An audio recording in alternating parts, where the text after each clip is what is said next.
কবির নদী। আমি আজকে আমার চেম্বারে মেয়েরা সবচেয়ে যে সমস্যাটা নিয়ে আসে সেইটা নিয়ে কথা বলবো। সেটা হচ্ছে সাদা স্রাব। আচ্ছা, সাদা স্রাব কি সবসময় ক্ষতিকর নাকি এটা একটা নর্মাল ঘটনা?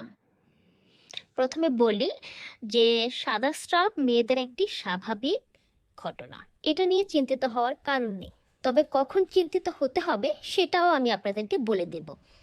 প্রথমে বলি, মেয়েদের মাসিকের মাঝামাঝি বা আগে পরে সাদা স্বচ্ছ এক ধরনের যদি সাদা স্রাব হয়, কোনো গন্ধ না থাকে, চুলকানি না থাকে, জ্বালা পোড়া না থাকে, ব্যথা না থাকে, তাহলে সেটাকে আমরা স্বাভাবিক বলি।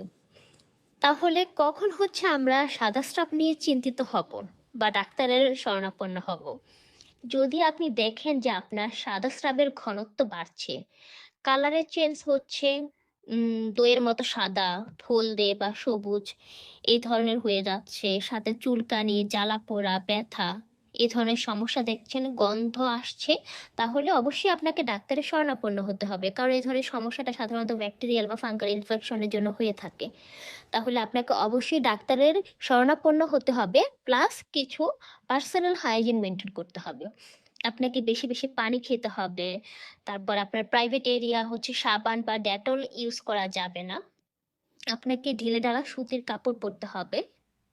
আর কুসুম গরম পানি দিয়ে হচ্ছে আপনার প্রাইভেট পার্টটাকে হচ্ছে আপনি ক্লিন করবেন। এই নিয়মগুলো যদি মেনে থাকেন আর হচ্ছে ডাক্তারের পরামর্শ অনুযায়ী ওষুধ খান, তাহলে আপনার সমস্যা হচ্ছে সমাধান হয়ে যাবে। ডেইলি হেলথ টিপসের জন্য লাইক করুন, ফলো করুন এবং শেয়ার করুন।